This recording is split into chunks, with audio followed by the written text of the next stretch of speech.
I'm Shivani Gupta and welcome to the Ask Shivani podcast. I believe that one of the best presents that you can give yourself is time to be able to sit down and ask yourself some questions. I believe that the quality of the questions that you ask yourself will determine the quality of your life. Welcome to the Ask Shivani podcast. I am so excited about having Fiona Anchal on our podcast today. I had the pleasure of meeting Fiona as a beautiful cooking instructor late last year in 2021, where I went to a cooking course organised as a surprise by my husband. And it was not just for him and I, it was also for our kids. And some of the stuff we have almost been cooking weekly since we do that. But let me tell you a little bit about Fiona. She is a passionate plant-based cook. She created an amazing business called Wholesome Bellies, just the name of it's delish, because she has a real passion for healthy eating and cooking. She was a home cook in her teens and grew up in the hospitality industry, spending a lot of weekends at the family restaurant, where her mum was the head chef, and she was surrounded always by incredible cooks. Wholesome Bellies has been created to really help you create simple, nourishing, plant-based meal in your kitchen. The intention is to inspire you to fall in love with vegetables and how to transform plants into mouth-watering, unbelievable meals so people keep coming back. Now, I could go on about Wholesome Bellies, Fiona, but I just want to welcome you. I'm so excited to have you on this podcast. Thanks for having me. Really happy to be here. Oh, that's so great. And Fiona, one of the things I'm always interested when I'm speaking to guests on this podcast is, we don't get to where we've got to until we have these massive ups and massive downs. And so share with the audience a little bit about what's been some of your, big turning points. And some of them are good and some of them are bad and some of them are often ugly. But to take us through a little bit of your major turning points in your life that's got you to where you are. Yeah, sure. Thanks. It's a great question because you don't often take time to reflect. You kind of are where you are and you kind of don't know why you are where you are sometimes, right? So where I am now is quite a recent place, I guess. Wholesome Bellies is new, only opened last year, and I've been working in the new business slowly over a couple of years. And I'd say COVID, maybe cliched as many are saying it, but it was definitely a turning point. And not one intentional. Prior to Wholesome Bellies, I had been working in fashion with my husband in our business called The Uniform Edit for 18 years. So in clothing, in retail and corporate B2B with uniforms. So definitely away from food. And I always had a passion for food, but in my mind, it was just a love and never anything that I thought could be more than a love. And I stayed with my husband in his business for many years and happy for many years. And COVID hit, we found ourselves not selling for 6 weeks because nobody was going to work. So nobody needed uniforms. And I guess the space, those 6 weeks, probably more of time at home with not a lot to do, because to be honest, I wasn't terribly motivated to spend the 6 weeks on building better systems, and I was just a bit, I think, burnt out, to be honest. So by the time the 6-week break arrived, I just gravitated to the kitchen and I spent more time cooking, and I had started cooking classes at home and I'd done 2 before COVID hit. So I spent those 6 weeks building content, not really knowing what it was for, to be honest. It wasn't a huge aha moment. And we got a little bit scared, to be honest, that our income would dry up because there was no talk of people going back to work. So I said to my husband, maybe we need to start thinking about something else, because one day you might go back to the uniform edit, but things like this could come up again. And we both work in the same business together, and that's not a safe strategy. I came from, we're husband and wife in a business together. That's always been great, but maybe we need something else. So yeah, that was a big turning point. And it took through the whole pandemic for me to actually move through wanting to do more food. And as we got through business, as we currently saw it, we diversified and we changed things. And I wasn't required as much as I was required before, to be honest. We moved to different supply chains, international chains became difficult. anyway, I could go on forever, but basically a huge turning point because my role had become a little bit redundant and I never thought I could leave where I was because I felt so valuable. And what I've learned is that we're all replaceable and systems are there to, I guess, to free you up. And what I did create last October was, in the middle of a pandemic, a huge investment in a big space in Brisbane and a whole big cooking school which has a lot more going on than just the cooking school. And yeah, it came from nowhere, to be honest. And I guess before that, other turning points, my biggest one in terms of moving me into plant-based eating was my father's passing. A little bit bittersweet because I lost my dad to heart disease, a very sudden heart attack. But within 6 months of that, it opened up my eyes and my heart to why he left so early and how he could have still been here if we had known better.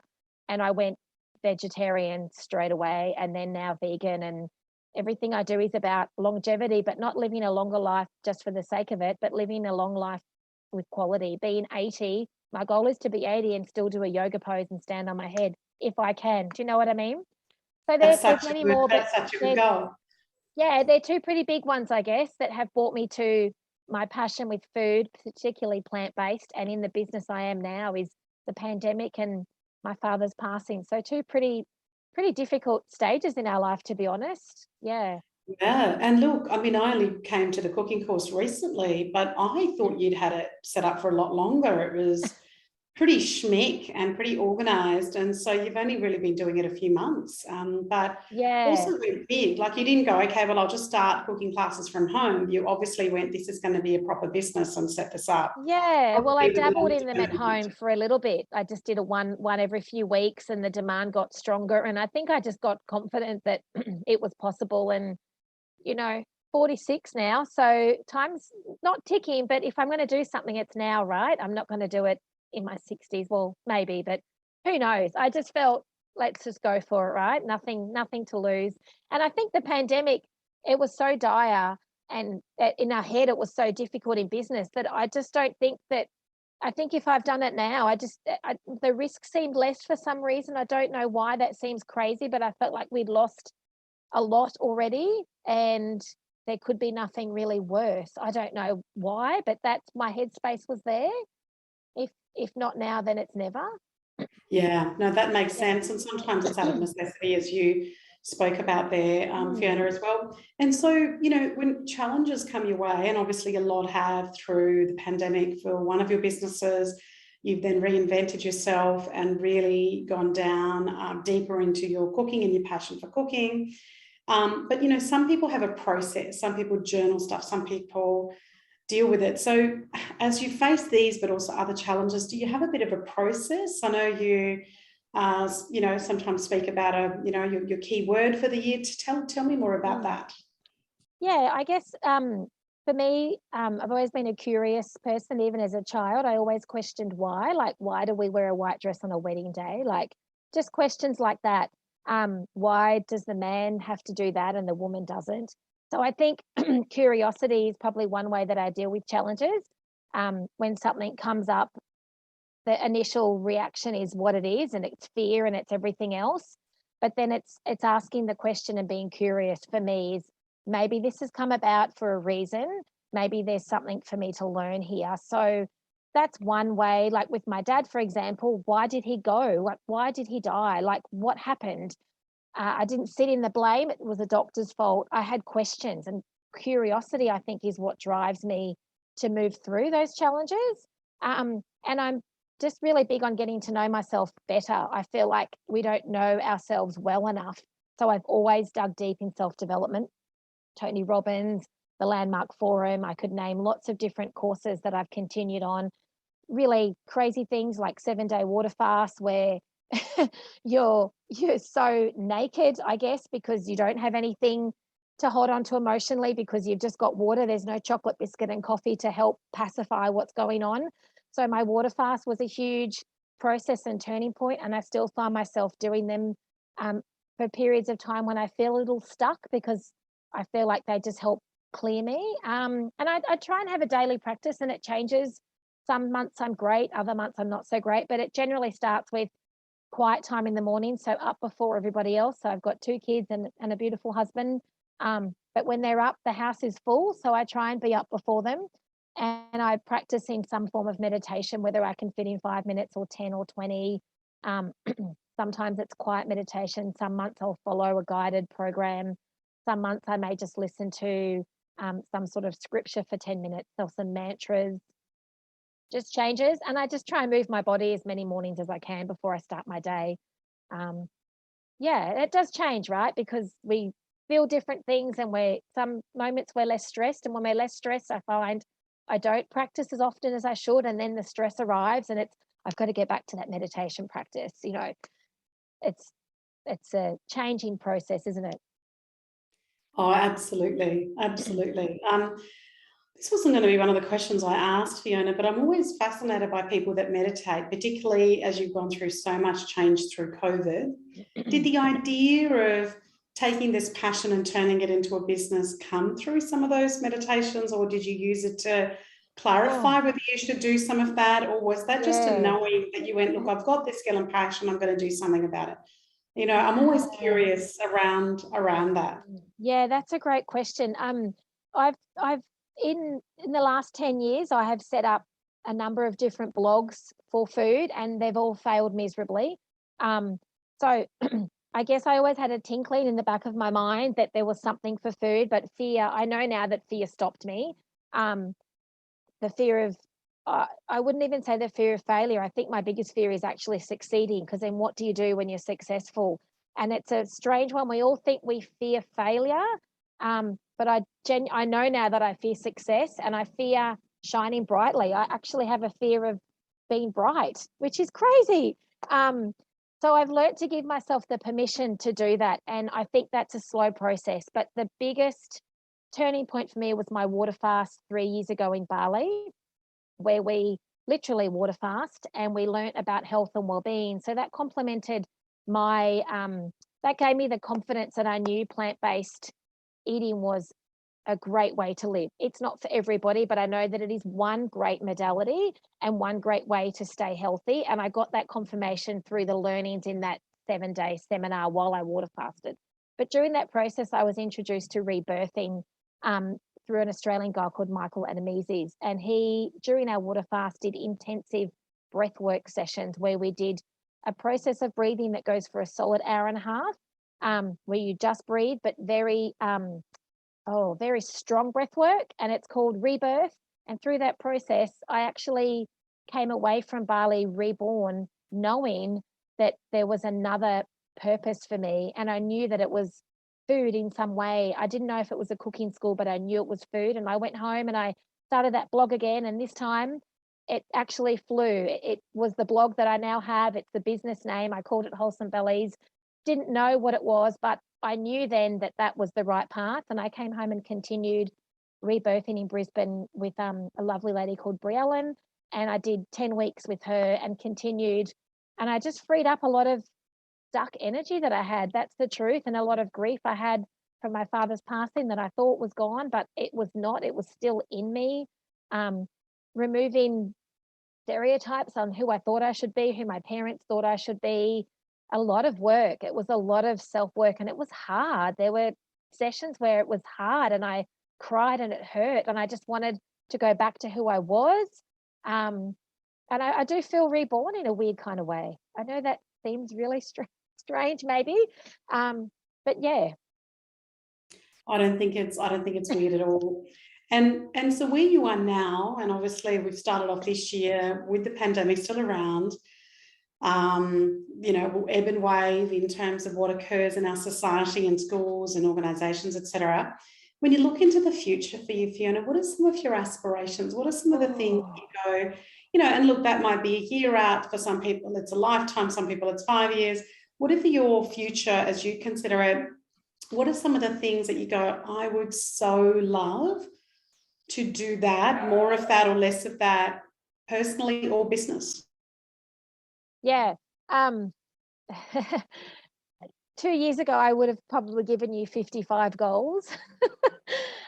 Very goal-orientated person. But having gone through what I've gone through with this rebirthing process, to be 100% honest, my aspirations is to feel peace and joy as often as I can. I don't have a huge vision of for Wholesome Bellies. I just want it to be what it will be. So I guess I aspire to do less and be more. And that's not very specific. And it's really new for me, not being very specific. But I just want to be really happy. Like, I just want to wake up happy. And I am happy most of the time, but I don't, just not having things weigh me down. I know there's things that are going on in the world that are horrible and they're completely out of our control. Learning to let go more and having more time doing the things that I love. And for me, luckily, work is what I love. So it may be a lot of work, but it's not really labeling things for me anymore. It's just being who I am and doing what I do. And if one day it's no longer what I'm doing, then I want that to be okay with me and not that I've failed or I've made the wrong choice, if that makes sense. It's just to flow a little bit more, just to go with what's going and be able to change your mind, and it's okay. I don't want so many people like, oh, but I thought you were never going to do that, or I thought you said you were going to do XYZ. Enough. I don't want that anymore. I'll just go where I feel I need to go at that point in time based on what I need and my family needs is probably really important too. If they need me at home more, then that's where I'll go. And if they're okay without me, then I can go other places, I guess. Yeah. Does that make sense? Yeah, it so does. I think you covered it in one word, which was, flow, that I'm going to not be determined by the fact that I have to do that. And it's really interesting. I'm starting to read more and more about women that are starting to adopt that because it's made them very successful in one area, but then they still feel quite unhappy. And there's a number of women, I've listened to their podcasts or heard them interview, or even people on this podcast, where people are just going, look, I don't know, I don't know yet, but I'm going to use kind of my intuition and my heart and my head to make those decisions as I go. Yeah. And they may change, and I may meander, and I might be very specific, but I'm just not going to determine one set path in terms of what the future should hold. I think there's power in that. I really do. And it doesn't mean that you're flaky or fluffy or you don't have goals. I just think there's power in just moving a little slower as well. Like, just where am I going? Like, what's the rush? And it's not always easy. I still have moments every day where I'm like, oh, I haven't got enough people in that class. Come on, hustle, hustle. And then I'm like, no, it's okay. If we only get 8, that's perfect. That's exactly how it's meant to be. But I'm constantly reminding myself, and I think that's the next phase of my journey, is learning to detach from what I think I need or what I think looks right, and learning to be in flow, because I'm not in flow. I have moments of flow, but my aspiration is to actually probably allow myself to flow a little more and less control what's going on, and be okay with something not working out sometimes. Yeah, no, that makes sense. Do you have any philosophies, leadership philosophies, again, whether they apply personally or business-wise, that you love, leading towards? Lead with kindness. It's on my uniform T-shirts. Hashtag ATFT all the effing time. Lead with kindness. I think I can't go wrong. Not all. Again, another one that's not always easy to practice. We just need more of it in the world. And I think lead by example. And I think my biggest leadership role has been as a mother, because they're watching me 24/7. I mean, you can lead in work, but you can go behind closed doors and not be a great leader, or be a leader when you feel like you need to be and almost put on that mask. But as a parent, they're watching all the time. So I think leading by example would be a big lesson that I've probably only really understood as a parent, that is a great leadership quality in business as well. Walk your talk. Yeah, absolutely. And when you look into, some of the other things that you want to do too, I think it's fascinating, Fiona, in terms of just saying, look, I may or may not be doing this, or I may be doing this. I just kind of 100% know yet, and I'll work that out. And so when you've got 2 kids, you've been in business for a long time with your husband, and now this business, and you've talked a little bit about that, like you'll try and get up earlier than everybody else, but are there other things that you do for your wellness, or do you have rituals whether they're daily or whether you do them once a year, do you do things for you that kind of fill that cup? And I know you spoke about that fasting, but that was about 3 years ago. Tell me a little bit more about what you do. I I make a point at least, well, pretty much every year to take a trip without my husband and without my children. And it may be on my own, it may be with a girlfriend, it may just be a weekend. I think it depends on what's going on. Before COVID and lockdowns, I would go traveling for a week or two at a time. I've been to India before on my own when my babies were little and did volunteer charity work there. I haven't had that opportunity lately. I feel like I'm a little bit more grounded in home at the moment, and that's just the phase we're in right now, right? So it's weekends away. So that would be a big one. And I say without my husband because I think we've been together for 24 or 25 years. And I think when you're together with someone that long, it's very easy to become one person and forget yourself as who you are. And now you're a mother and a husband and a business owner and a sister, and you've got all these roles. So for me, going away by myself or with one friend works for me because I get to just be me again, and I don't have to worry what I'm doing if my kids are watching, if I've had too many wines or whatever it is. Say a few words I shouldn't. I just get to kind of be me again. That would be number one. I have coffee with my husband every single morning. That's sort of a ritual. And it's a 5-minute event, but it's just the two of us on our veranda before our day starts. And I do that, I think, for our wellness as a couple. It's just our little thing we do. They're the main things really. And I eat a pretty well-balanced, healthy diet. So eating well most days and taking my vitamins and supplements is just something that happens every day without too much thought nowadays. That would be my main things really. That's amazing. I love that. I have the same ritual with my husband. Almost every day we go and have a coffee. We used to buy coffee. We used to go out and we're like, this is taking so much time. And, it's costing a bucket of money. Why don't we just invest in a really good coffee machine? Yeah. Took us a while to this get morning that. it was literally 2.5 minutes. I think I hadn't finished mine before he had to leave, but it was babe, coffee? Yeah, let's do it. And it's just that's all we had time for today. And that's okay. But we just make that a thing that we just do. And I don't know why it's so important, but it's just our little thing. The kids aren't allowed to talk to us. They have to just kind of wait for us to do our thing. That's really sweet. That's gorgeous. Yeah. Fiona, tell the audience where could they learn more about you, but also the amazing the cooking courses. We did one before Christmas. In fact, the food was so good. We ended up cooking the entire thing on Christmas Day as our Christmas meal.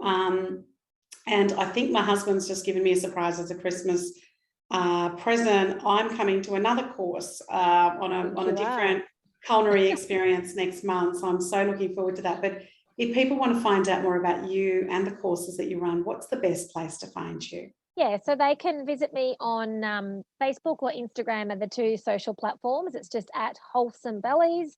And then on my website, it's just www.wholesomebellies.com.au where they can find our classes. We're based in Brisbane, in Wollongabba. Currently, everything we do is in a physical location, but there are lots of great resources on our website. So lots of recipes for free, things they can do. We run some really cool events as well. So dine and paint nights, vegan long table dinners, and we will be starting to work on a cookbook, which is exciting, and some sort of online classes so people can actually, that aren't in Brisbane, engage with us and learn a bit about what we do.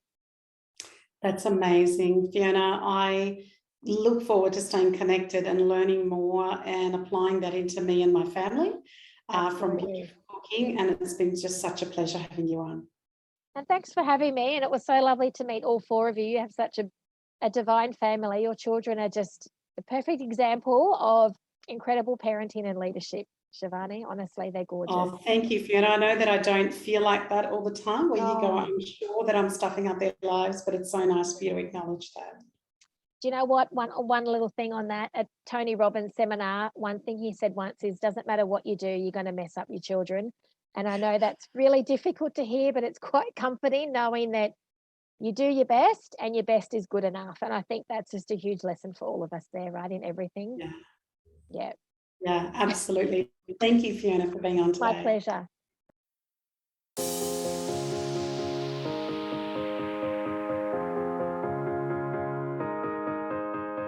I'm Shivani Gupta, and you've been listening to the Ask Shivani podcast, where I got to ask some questions.